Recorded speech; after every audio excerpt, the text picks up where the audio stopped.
Ya, entonces vamos a empezar.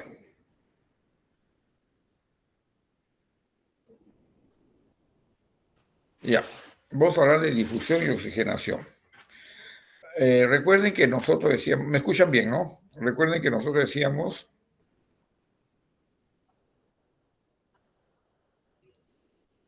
me escuchan bien, ¿no? Sí, profesor. Ya. Recuerden que decíamos que el aire tiene 78% de nitrógeno, el aire está constituido de un 78% de nitrógeno, un 21% de oxígeno y 1% de otros gases, y dentro de ellos está el dióxido de carbono que está a 0,03%. ¿Ok? Por otro lado, la presión atmosférica es de 660 milímetros, o es una atmósfera, que es la sumatoria de las presiones parciales de los elementos que componen la mezcla gaseosa. ¿Ok? Esa es una atmósfera. El oxígeno tiene que pasar del alveolo al capilar y atravesar toda esta membrana alveolo-capilar. Surfactante, nemocito 1 y tipo 2, membrana basal del nemocito, el intersticio, membrana basal del endotelio, la célula endotelial, la sangre y el glóbulo rojo. Y el CO2 tiene que salir de este glóbulo rojo, pasar por la sangre y difundir hacia el alveolo. ¿Ok? Entonces, esta es la membrana alveolo capilar. Recuerden que acá del 100% de neumocitos, el 95 al 97% de ellos corresponden a neumocito tipo 1, encargado del transporte o encargado del intercambio gaseoso. Y el neumocito tipo 2 es aproximadamente entre 3 a 5%, es el responsable de la producción del surfactante. El surfactante es este fosfolípido que está tapizando, básicamente está tapizando las paredes intraalveolares para evitar su colapso, disminuyendo la tensión superficial de la pared alveolar o de la superficie alveolar. ¿Okay? Muy bien. La difusión tiene estas tres variables. Superficie de intercambio gaseoso, que se calcula si nosotros pudiésemos distender la membrana alveolo-capilar, esta sería entre 50 a 150 metros cuadrados. El coeficiente de difusión del gas depende, obviamente, de la solubilidad del gas con la membrana alveolo-capilar, y ello le da una conductibilidad y por ende una velocidad de difusión. Y como es un evento de difusión pasiva, tiene que haber una gradiente de difusión. Entonces, al haber una gradiente de difusión, el gas va a atravesar en esta membrana que es soluble y difundible para el oxígeno, de lugar de mayor presión al lugar de menor presión, hasta que la presión se equipara en ambos lados de la membrana. Es entendible que no solamente basta gradiente de presiones, porque yo puedo tener gradiente de presiones, pero la membrana es impermeable, no habrá difusión. Entonces tiene que haber permeabilidad del gas en esta membrana y eso le da la solubilidad, la conductibilidad, le da una velocidad de difusión. Y el otro componente es el grosor de la membrana, que también se le llama distancia recorrida. ¿Okay? Esto se ve acá. A nivel de la sangre venosa que viene por la arteria pulmonar, sangre venosa que viene por la arteria pulmonar, con una hemoglobina saturada al 75% y una presión venosa de oxígeno de 40 milímetros de mercurio, ingresa a la unidad alveolo capilar y sabiendo que en el alveolo hay 100 milímetros de mercurio, las moléculas de oxígeno atraviesan del alveolo al capilar. Y esta presión que venía de 40 empieza a elevarse a 50, a 60, a 70, a 80, a 90, 95 y 100. ¿Ok? En ese momento deja de difundir en la molécula de oxígeno. Eso ha ocurrido en 0.25 segundos, o sea, bien rápido. Y todo el tiempo que este glóbulo va a pasar en atravesar esta unidad alveolo-capilar van a ser 0.75 segundos. Eso le llaman el tiempo de tránsito del glóbulo rojo por la unidad alveolo-capilar. Y sale esta unidad, el glóbulo rojo saturado al 100% con molécula de oxígeno, la hemoglobina está saturada al 100% con molécula de oxígeno, la presión arterial de oxígeno es de 100 milímetros de mercurio, igual que la presión alveolar de oxígeno que es de 100. Y sale por la sangre arterial. Sale por las venas pulmonares que llevan sangre arterial hacia la aurícula izquierda, ventrícula izquierda y por la arteria aorta a toda la economía. Una prueba que se utiliza es la medición del monóxido de carbono, la medición de la difusión pulmonar del monóxido de carbono. Es una prueba en la cual se inspira una única mezcla diluida de monóxido, se mantiene la respiración por 10 segundos, en esos 10 segundos está atravesando el monóxido y se está ligando a la hemoglobina porque tiene gran avidez con la hemoglobina. Luego se mide la transferencia de monóxido y se comparan las concentraciones en el aire inspirado y expirado. Entonces el paciente hace una inspiración, o sea, ingresa el monóxido con una concentración conocida. Luego el paciente hace una expiración y el equipo mide la concentración de monóxido en el aire expirado y saca una diferencia. La diferencia es la que está en la hemoglobina, que tiene un valor normal. ¿Okay? Esta prueba tiene dos grandes componentes, el componente de la membrana y el componente sanguíneo. El componente sanguíneo depende de la reacción del flujo sanguíneo, o sea, hemodinámicamente el paciente está estable, una buena presión, frecuencia cardíaca normal, y luego viene la concentración de hemoglobina, entonces se corrige la prueba de la concentración de la hemoglobina, dependiendo de la hemoglobina que tenga el paciente. En el componente membrana existe el área de intercambio, que va a depender de si el paciente fue operado o no de un jugo. Si le asegura neurolectomía, el paciente en todo caso le reducirá en la superficie al 50%. Luego tenemos la presión parcial desconocida, tanto en aire inspirado y expirado, del monóxido de carbono, y la distancia de la variable que se va a hallar. Es decir, de estas 5 variables que tiene la prueba, se conocen 4 de ellas, entonces la prueba sirve para definir la última variable, que es la distancia de la difusión, que viene a ser el grosor de la membrana alveolo-capilar.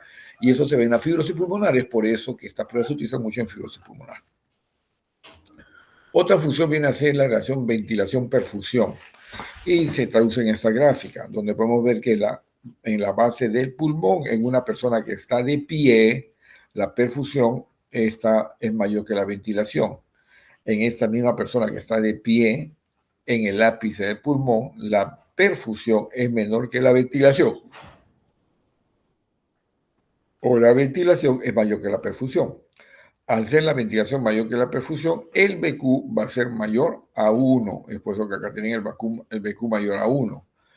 Si la ventilación y la perfusión son iguales, el BQ va a ser igual a 1. Y si la perfusión es mayor que la ventilación, el BQ va a ser igual, prácticamente menor de 1, básicamente, cuando la perfusión es mayor que la ventilación. Entonces esta gráfica es importante porque de ella vienen muchas preguntas. La perfusión es mayor en la base del pulmón con respecto al ápice, la ventilación es mayor en la base del pulmón con respecto al ápice, la relación BQ es mayor a 1 en el ápice y menor a 1 en la base, básicamente, ¿no? Esa relación BQ se ve igual acá. Acá tenemos, por ejemplo, ventilación mayor en la base y ventilación menor en el ápice. Y acá tenemos la perfusión, que es mayor en la base y menor en el ápice. Lo cierto es que eso da cierta diferencia de valores a nivel del oxígeno y monóxido de carbono, dióxido de carbono, en las diferentes zonas del pulmón. Como decimos que el BQ es mayor a 1, como decimos que el BQ es mayor a 1, ¿no? Decimos de que existe mayor ventilación que perfusión, pues es 3.3. ¿De acuerdo? Entonces, al hacer mayor ventilación, se comporta como unidad hiperventilada y la unidad hiperventilada hace que ingrese mayor cantidad de oxígeno, pero a su vez también baje la cantidad de CO2. En cambio, en la base del pulmón, el BQ es menor a 1, 0.63, porque la perfusión es mayor que la ventilación. Al ser la perfusión mayor que la ventilación, esta unidad se comporta como una hipoventilada, donde hay menos cantidad de oxígeno y más cantidad de CO2, por ejemplo. ¿Muy bien? Ahora sí, vayamos al transporte. Luego hacer la clase va a ser un poco rápida, de repente acabamos en menos de una hora. Los gases se van a transportar con la hemoglobina, que es el mejor transporte del gas, o de la molécula de oxígeno. Este transporte de gas está limitado por la difusión y está limitado por la perfusión. ¿Qué significa? Para que exista transporte de gases tiene que haber difusión del oxígeno a nivel de la membrana alveolo-capilar y tiene que haber perfusión, porque con la perfusión se va a transportar con la hemoglobina. Yo no voy a transportar si es que no hay perfusión o no hay difusión. Yo puedo tener difusión, pero no perfusión, no hay transporte. Yo puedo tener perfusión y no difusión, no hay transporte. ¿Okay? Entonces, la transferencia está limitada tanto por la difusión y como la perfusión. Está limitada por la perfusión y la difusión. Y acá vemos el equilibrio de ventilación-perfusión, que es 0.25, que es el tiempo de tránsito, el tiempo de equilibrio, donde la presión es igual en ambos lados de la membrana. Eso ocurre en 0.25 en el evento inspiratorio. Entonces el transporte de intercambio se va a involucrar primero una difusión, que es por gradiente de presiones, en sentidos opuestos entre oxígeno y CO2. A nivel del alveolo, el oxígeno pasa del alveolo al capilar y el CO2 pasa del capilar al alveolo. A nivel de la célula, el oxígeno pasa del capilar a la célula y el CO2 sale de la célula al capilar de retorno venoso. Entonces existe una difusión. Por otro lado, existe una membrana alveolo-capilar que tiene las siguientes partes. Primero está el surfactante, luego del surfactante viene el epitelio alveolar, luego viene la membrana basal del epitelio alveolar, luego viene el intersticio, y por último empezamos a encontrar nosotros el endotelio capilar, la membrana basal del endotelio capilar, ¿no? El ácido endotelial, y prácticamente tenemos la membrana alveolo-capilar.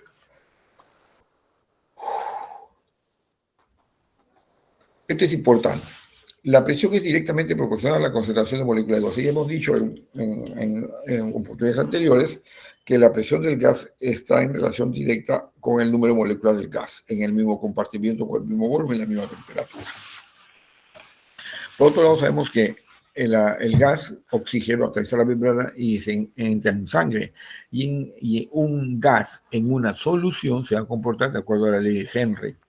Y la ley de Henry nos dice, ¿no? La ley de Henry nos dice que la concentración de un gas en una solución es igual a la presión del gas por la solubilidad del gas. Y eso nos da 0.03 volúmenes por ciento, ¿no? Esto, 0.3 volúmenes por ciento, o sea, 0.3 mililitros de oxígeno por cada 100 centímetros cúbicos de sangre. El transporte, decíamos, de oxígeno se transporta de dos maneras. Una es disuelto, que es la que da por presión arterial de oxígeno, por presión venosa de oxígeno, presión arterial de oxígeno, perdón, presión de mercurio, y generalmente estamos hablando del 0.3 mililitros, 0.3 mililitros de oxígeno por cada 100 centímetros cúbicos de sangre.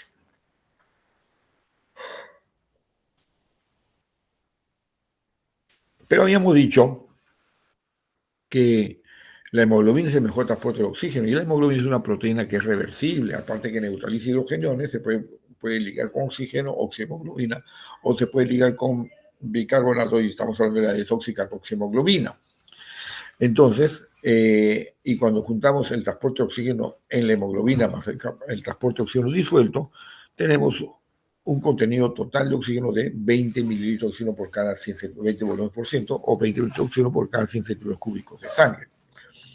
De estos 20, 0.3 es disuelto. Y en la hemoglobina es la diferencia, o sea, 19.7 mililitros de oxígeno es con la hemoglobina, básicamente. Muy bien. Entonces vemos que es una proteína, la hemoglobina es una proteína que se liga con oxígeno y se forma la oxihemoglobina y es reversible. 2-oxihemoglobina y desoxihemoglobina. La hemoglobina se combina con 4 moléculas de oxígeno, y la forma de transporte más eficiente es de la hemoglobina, la forma más eficiente del oxígeno es la hemoglobina, fundamentalmente.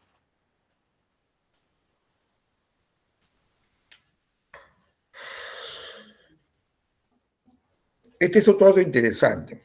Nos está diciendo lo siguiente,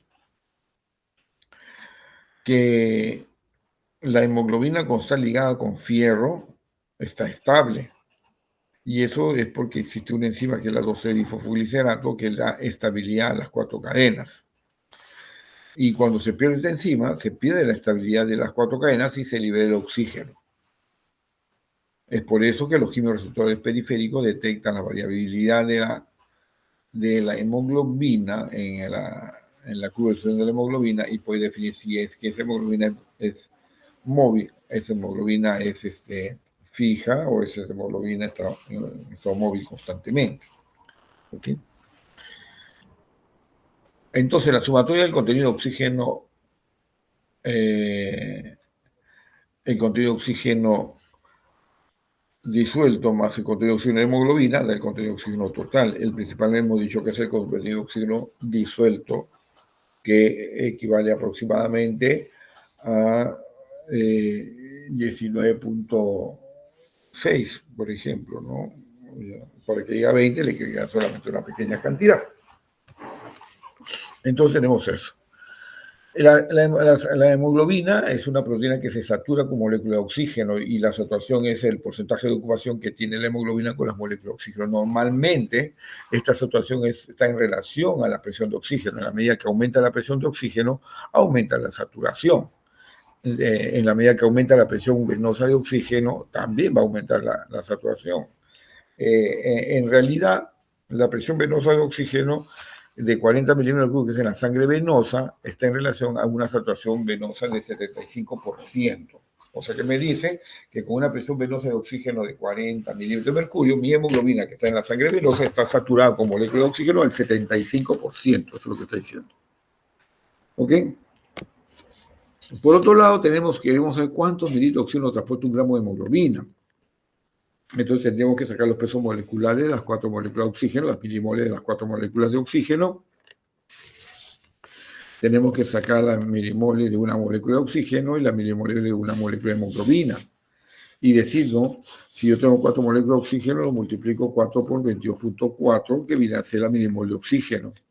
Y eso lo divido entre una milimol de hemoglobina. Y eso es 64.5. Y en total me saldría 1.34 mililitros de oxígeno por cada gramo de hemoglobina.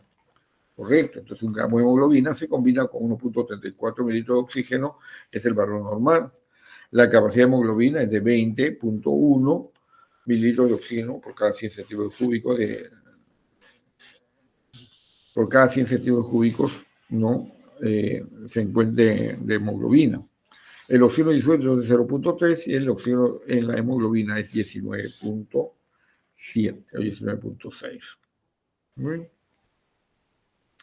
Ahora bien, viene otra variable que es el contenido de oxígeno en la hemoglobina. ¿Qué cosa es? Es cuánto mililitros de oxígeno lleva un gramo de hemoglobina multiplicado por el porcentaje o la hemoglobina que tiene el paciente y multiplicado por la saturación de oxígeno por la hemoglobina. Entonces, en este caso está saturado 98%.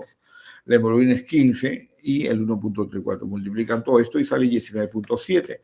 Y eso viene a ser, 19.7 viene a ser el oxígeno que está para ser intercambiable y para que se pueda oxigenar una célula. Entonces, el oxígeno total son la sumatoria de oxígeno disuelto más el oxígeno en la hemoglobina.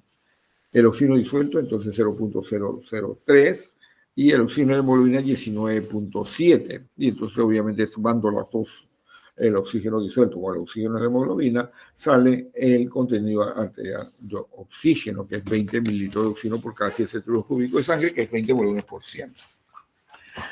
Entonces sabemos que la hemoglobina es una proteína alostérica que va a depender de la presión del gas para que se vaya saturando. Entonces, en cuanto más alta es esta presión, la saturación va a ser mayor y más rápida, básicamente. A eso se le llama alosterismo cooperativo. La unión del cuarto ligado es más fácil que la del primer ligado gracias al cambio conformacional de la molécula. Y ahí tenemos la curva de la oxihemoglobina. Esta curva, básicamente, llega a 100 centímetros, a 100 milímetros de mercurio, por ejemplo, y ya da por automático que se ha producido una adecuada capacidad vital forzada. Por otro lado, tenemos de que hay un plató está generalmente por debajo del 80%,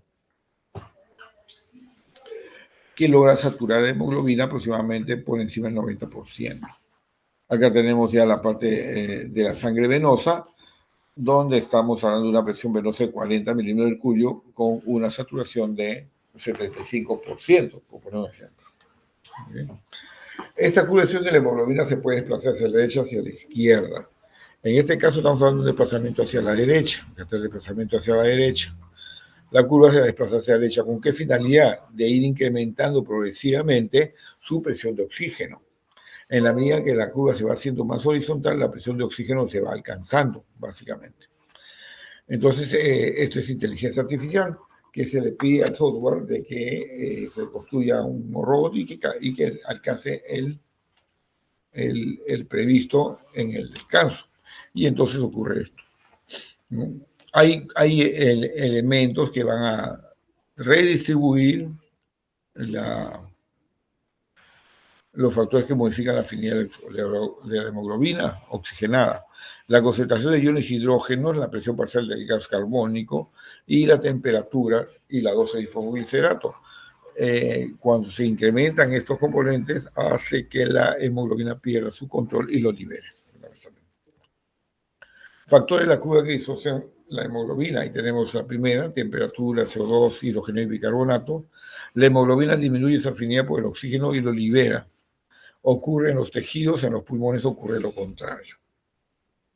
El efecto Bohr. ¿El efecto Bohr qué cosa es? Es el incremento de los ácidos o monóxido de carbono, dióxido de carbono, disminuyen el pH del plasma y promueve la curva de disociación de la hemoglobina hacia la derecha. Una concentración de monóxido de carbono, dióxido de carbono, promueve una mayor entrega de oxígeno a los tejidos, al igual que la PO2.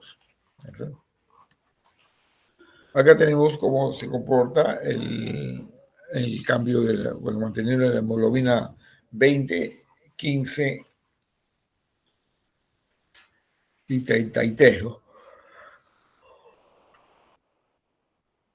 ¿A cuál de ellos corresponde?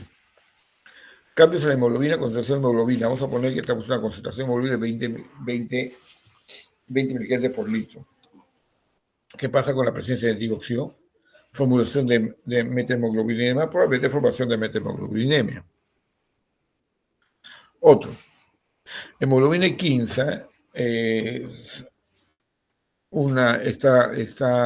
con una hemoglobina de 60, por ejemplo, y vemos en el lado de la vertical, del lado derecho, la presencia de monóxido de carbono con cambio de la concentración de hemoglobina, formación de metahemoglobina.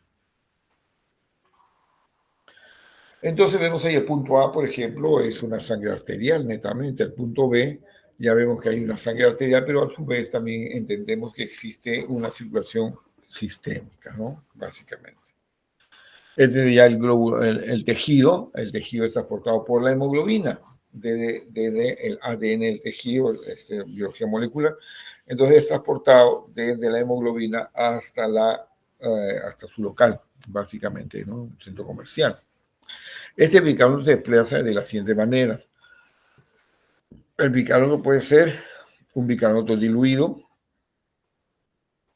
o puede ser un dióxido de carbono dentro de la célula. Ahí en la célula también se puede diluir una fracción. El CO2 dentro de la célula se convierte en CO, básicamente, y lo que le ha hecho es un incremento de la hemoglobina. Al haber un carbaminohemoglobina, ¿no? Que viene a ser la situación adversa, obviamente, la que está pasando el CO2 ahorita en el glóbulo rojo. Este ácido carbónico se convierte en bicarbonato de hidrogeniones, bicarbonato sale, hidrogeniones se va con la hemoglobina reducida, el cloro ingresa, sale el potasio y ingresa el presidente de Aspefan, básicamente, ¿no? Entonces tenemos ahí que hay una forma de reacción, básicamente, ¿no? En cuanto a la hemoglobina, el aporte de oxígeno y los otros dispositivos que están. El aporte de oxígeno viene a ser el QT o el gasto cardíaco por el contenido arterial de oxígeno por una frecuencia respiratoria de 10. El QT es 5 por 20 por 10, que me va a dar 1000 mililitros de oxígeno por minuto. Quizás el QT es el gasto cardíaco o flujo total de sangre. El contenido arterial de oxígeno es el contenido de oxígeno en sangre arterial. El glóbulo, la serie blanca, glóbulo blanca, define el latido por latido minuto. Aporte de oxígeno disminuye si se reduce la oxigenación de la sangre, la concentración de la hemoglobina y el gasto cardíaco. Por otro lado, hay la diferencia arteriovenosa, que también es otro método para calcular lo predeterminado. En este caso, la comunicación arteriovenosa menos la comunicación veno-oxígeno, muchos consideran que es el sistema excretor el que funciona en este grupo de pacientes, pero se ha visto que eso no es así, porque estos pacientes los dejamos en una franja sin fin, ahí aproximadamente unos 5 años y probablemente no los mueran y de repente muchas personas indigentes van a ir a vender ese hongo, ¿no? Entonces, el contenido arterial de oxígeno menos el contenido venoso viene a ser 20 menos 50, perdón, 50 menos 5 es igual a 45. 50. Y otro dicho de Pandera dice 50 mililitros de oxígeno son extraídos de un litro de sangre para el metabolismo tisular. El consumo de oxígeno es igual al QT multiplicado por contenido arterial menos contenido venoso por frecuencia respecto de 50.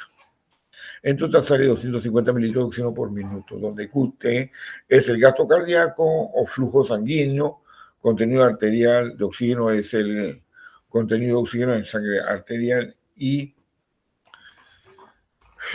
el contenido venoso de oxígeno es el contenido de oxígeno en la sangre venosa. Estos 250 mililitros de oxígeno son extraídos de la sangre para el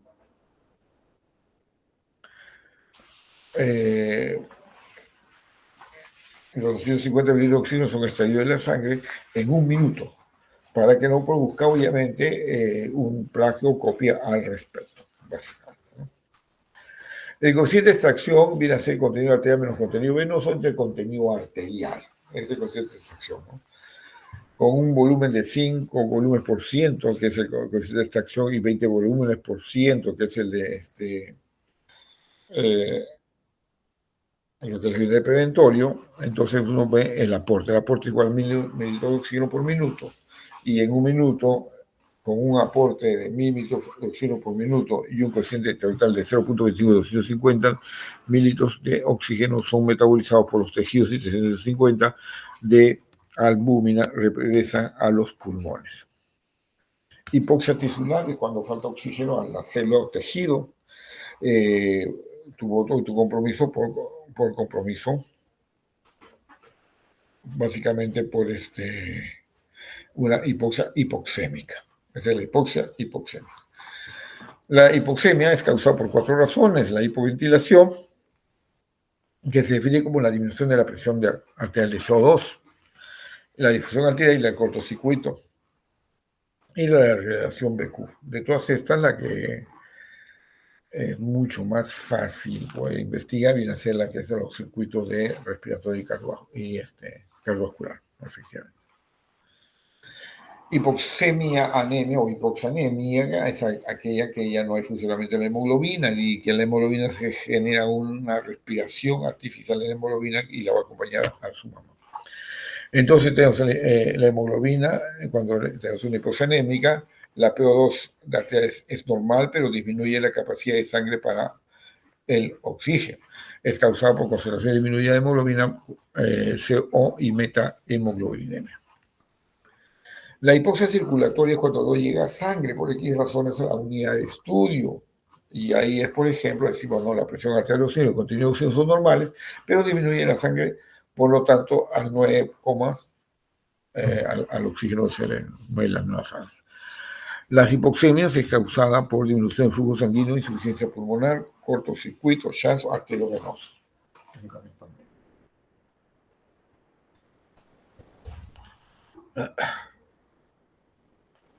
La PO2 es normal, pero disminuye la capacidad de sangre para el oxígeno. Esa es una hipoxia anémica. Por otro lado, las causas pueden ser concentración disminuida de hemoglobina, intoxicación de monóxido de carbono, que es muy frecuente, y por último tenemos la metahemoglobinemia. Entonces, viene a ser las hipoxias anémicas. La hipoxia circulatoria es cuando la PO2 y el contenido de oxígeno son normales, pero se disminuye la cantidad de sangre y por tanto de oxígeno. Ejemplo, una obstrucción de la arteria, un torniquete en el brazo y no llega la sangre a mis dedos de la mano izquierda. Las hipoxias son causadas por disminución del flujo sanguíneo, insuficiencia vascular o cortocircuitos. Y por último, la hipoxia histotóxica es cuando la célula no sabe consumir oxígeno, la incapacidad de los tejidos de utilizar oxígeno, y la PO2 y el contenido de oxígeno son normales, pero los tejidos están muy hipóxicos. Entonces la PO2 y el contenido venoso de oxígeno y la saturación venosa de oxígeno pueden estar elevados, pues el oxígeno no está siendo utilizado. Muy bien. Eso es lo que les quería alcanzar en esta última clase. Ahí, si gustan, pueden escribir al correo, no hay problema. Y si tuviesen alguna duda, podemos absorberla en este momento. No sé si tienen alguna pregunta.